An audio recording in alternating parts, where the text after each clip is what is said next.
Break के बाद आपका एक बार फिर से स्वागत है। न्यूज़ एक्सप्रेस पर आप देख रहे हैं महाबहस, और महाबहस में हम बात कर रहे हैं टीम अन्ना के इस ऐलान की कि वो राजनीति में आएगी, पार्टी बनाएगी, चुनाव लड़ेगी और संसद तक जाएगी और उसके ज़रिए एक सत्ता और व्यवस्था परिवर्तन की लड़ाई लड़ेगी। ये ऐलान है टीम अन्ना का और इस पर हमने जनमत सर्वेक्षण भी करवाया है, उसके नतीजे भी आपसे शेयर कर रहे हैं। हमारे साथ जानी मानी सामाजिक कार्यकर्ता रंजना कुमारी जुड़ गई हैं। कार्यक्रम में आपका स्वागत है रंजना जी।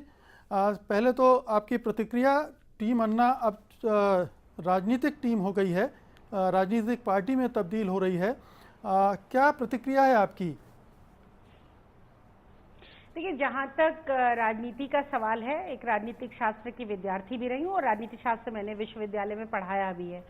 तो मैं आपको ये बताऊं कि राजनीति जो है, जो प्रतिरोध की राजनीति है या प्रतिपक्ष की राजनीति है, ये सब कुछ जन आंदोलन भी एक राजनीति का ही हिस्सा है।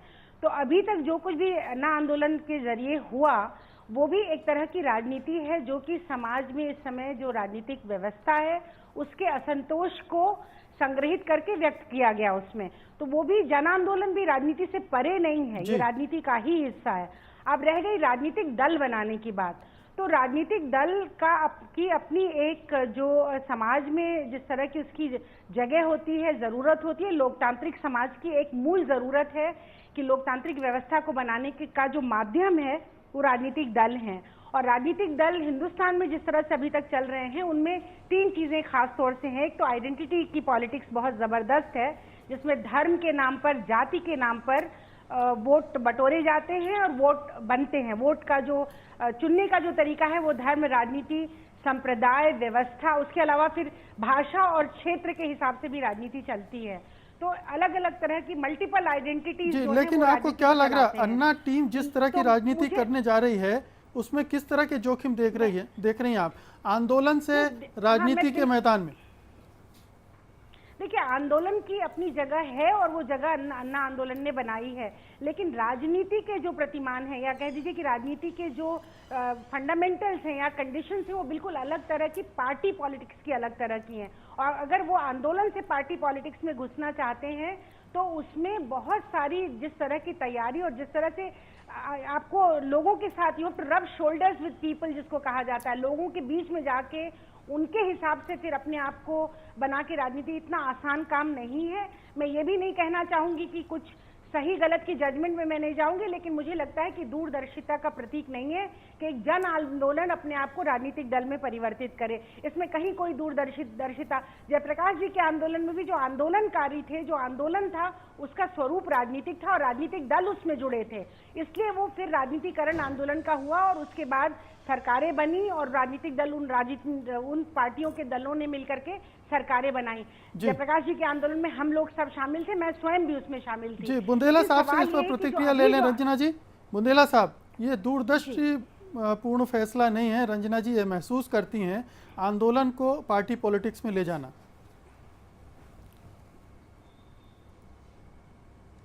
रंजना जी ने बड़ी अच्छी बात कही कि आंदोलन चलने चाहिए और आंदोलन होने चाहिए, लेकिन आंदोलन की परिणति क्या होनी चाहिए ये उन्होंने नहीं बताया। अब आंदोलन यहाँ तक पहुँचा है और ये मानना भी ज़रूरी है कि इस आंदोलन को कोई दूसरा चलाए। क्या अन्ना हजारे और अन्ना हजारे की टीम के ऊपर ही ये निर्भर करता है कि इसको एक मकाम तक, एक मंजिल तक लेके बीड़ा तो आपने ही उठाया था कि इस आंदोलन की परिणति ये हो सकती है। दूसरा, ये अखिलेश जी की एक बात का मैं जवाब दे दूं। उन्होंने कहा जब जब मुंह खोला है तब तब तक खोया है। माननीय अखिलेश जी, मैं आपको बता दूं कि यूपी, बिहार और आपके गोवा और हिमाचल प्रदेश में आप लोगों ने जो कुछ किया है वो आप लोगों के सामने है, किसी का नाम नहीं मैं लूंगा। हमने 16 महीने में जो मुंह खोला है हमने खमियाजा भुगता है। अब हम आमने सामने होंगे, जो जितना मुंह खोलेगा उतना ही नुकसान या उतना ही फायदा होगा। रंजना जी, मैं इतना जरूर आपको बता दूं कि ये आंदोलन परिणति जो राजनीतिक हुई है वो किसी योजनाबद्ध तरीके से नहीं हुई है, इसके अलावा कोई चारा नहीं था। हम कोई विकल्प और नहीं ढूंढ पा रहे थे, क्योंकि सरकार का कानून मंत्री ये कहता है कि आप यूएनओ चले जाओ। जिस आदमी से कानून की आप उपेक्षा करते हैं वो कहते हैं आप यूएनओ जाइए, वहां संयुक्त राष्ट्र संघ में अपना फैसला करवाइए। एक महिला मंत्री कहती, महिला लीडर कहती हैं कि ये वीकेंड की पार्टी लोग हैं। इस तरह की व्यवस्था में और बीजेपी कहती कि एसएमएस से ही एक सब आंदोलन चल रहा है, ऐसी इस व्यवस्था में आप कैसे सोच सकते हैं कि सत्ता में परिवर्तन होगा? हम किसी पार्टी के अगेंस्ट नहीं है, लेकिन ना देखिए, कांग्रेस, ना राजनीतिक- बीजेपी, ना लेकिन- मायावती और ना मुलायम सिंह। हम केवल परिवर्तन की रंजना बात जी। कर रहे थे, और परिवर्तन कैसे देखिए हो मुकेश जी, ये इसमें- कहीं कोई नजरिया इसमें नहीं था, एक तब बात- मिलकर रंजना जी कुछ कह रही है, पहले उसको सुन लेते हैं। जी रंजना जी। नहीं, मैं सिर्फ ये कहना चाहती हूँ कि राजनीति अपनी जो जातिवाद, धर्मवाद और दुनिया भर के जो और ताने बाने हैं, उसमें अन्ना आंदोलन जो कि सिर्फ एक मुद्दे को लेकर चला था, भ्रष्टाचार का मुद्दा, और एक चीज को मनवाना चाहता था, लोकपाल बिल। अगर वो सिर्फ एक उसकी धुरी कुल लोकपाल बिल थी, तो आप कैसे फिर कहेंगे कि हम दलित की राजनीति कर रहे हैं, कि हम ओबीसी की राजनीति कर रहे हैं, कि हम माइनॉरिटी की राजनीति कर रहे हैं? आपका सामाजिक समीकरण कैसे बनेगा? देखिए, जो जितने लोग अन्ना आंदोलन से जुड़े या जितने लोग आज भी देश भर में जुड़े हैं, लेकिन जो संख्या दिखाई पड़ती है और जिस संख्या की वजह से आपकी आलोचना हो रही है, वो एक इंक्लूसिवनेस नहीं होने की वजह से कम हुई। इस बात को तो आप मानेंगे कि बड़े एक्सक्लूसिव हो गए अन्ना आंदोलन के लोग, हम लोगों तक नहीं पहुंची, छोड़ दीजिए और लोगों की मुकेश बातें। जी, 30 साल से मैं जी, महिला अखिलेश आंदोलन की रंजना जी, राजनीति में अभी हूं। बच्चा कोई पैदा हुआ संवाद है, बनाने अभी की से कोशिश आकलन नहीं। क्यों लगाएं? नहीं कोई देखिए, संवाद बात बनाने सुनिए। की अभी कोशिश तो नहीं। हम लोगों ने राजनीतिकरण बड़ा होना भी कोई चाहिए। बुरी बात नहीं है। हमारे कई कुछ मेहमान एक या दो पार्टियों का हक नहीं है कि वो ही सिर्फ कई राजनीति मेहमान बोलना करेंगे। चाहते अगर हैं। कोई आंदोलन राजनीतिक होता है तो वो अच्छी बात है, और राजनीतिकरण होने से देश की राजनीति में थोड़ा नहीं, शुद्धिकरण स्वागत किया आएगा। जाना चाहिए। जी जी अखिलेश जी। आंदोलन तो राजनीतिक होता ही है। उसको आप कैसे राजनीति कहेंगे? में आंदोलन कोई तो भी आ रहा है। होता ही है। नहीं, अन्ना साहब, राजनीति अन्ना सिर्फ साहब की कांग्रेस टीम बीजेपी का की राजनीति बकौती में नहीं आना, है। जी अखिलेश जी। देखिए इसका सुन स्वागत लीजिए। किया जाना चाहिए।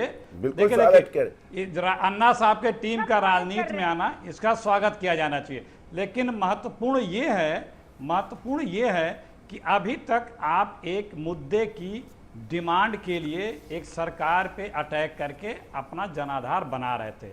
अब आज आप अगर राजनीतिक फ्रेम में आएंगे, इलेक्टोरल पॉलिटिक्स में आएंगे, तो आपको कहना होगा कि मुझे आप वोट दीजिए, फिर पब्लिक को बताना होगा क्यों। अब यहीं से शुरुआत होती है सारी चीज़ों का, क्यों आपको कोई वोट दे।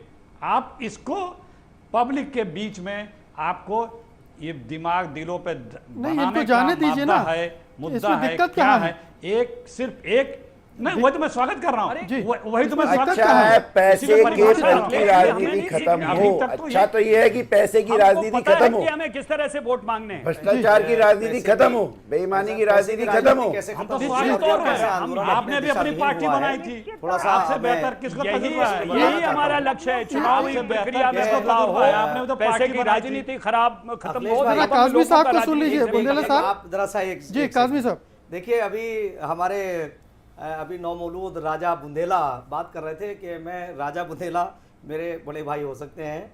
मैं ये कहूँगा, अराजनीतिक होकर के हम बुंदेलखंड को भी ले सकते थे और अराजनीतिक होकर के हम लोकपाल भी ले सकते थे। जैसे मैंने ये कहा था कि उस दिन हमने ये कहा था कि आप 15 मंत्रियों का मुद्दा मत लाइए। लोकपाल पे भी हम ये कहते थे कि अभी इन्होंने कहा कि लोकपाल आने से 60% करप्शन खत्म हो जाएगा, तो ये 40% कहाँ जाएगा? और हम एक बात ये कहते थे कि लोकपाल, क्या अगर आप सारा सत्ता का केंद्रीयकरण अगर आप वहां कर देंगे तो क्या लोकपाल जो है डिक्टेटर नहीं हो जाएगा? क्या लोकपाल की एक गारंटी दे रहे हैं कि उसके आने से करप्शन खत्म हो जाएगा? इन्होंने देश के लोगों को गुमराह करने का काम किया। हमने पहले नंबर पे कहा था कि अनशन काज़मी कोई साहब, उद्योग नहीं है। काज़मी एक साहब, सेकंड, ये आप मेरे अप्रैल बात में को कह रहे सुनिए। ये बात हैं, ये सुनिए। जन लोकपाल। अनशन जो है कोई उद्योग नहीं है जी। कि उसे हर 2 महीने के बाद आप उसे कर ले। आज ही नहीं, उसका रिजल्ट सामने आ गया। मैं राजा बुंदेला ये कहना चाहूंगा, हमारे भाई हैं आप हमारे साथ आइए इस व्यवस्था को परिवर्तन करने के लिए। आपकी ऐसा नहीं है कभी आप ये समझ रहे हो कि ये टीम कामयाब हो जाएगी। ये टीम अपने ही पानी में, यानी जिसे कहते हैं उसी में, अपने गड्ढे, खुदे हुए गड्ढे में डूब गई। कैसे कि आज इन्होंने, अगर मीडिया जो है उसे दिखाता नहीं है तो मीडिया के साथ बदसलूकी करते हैं।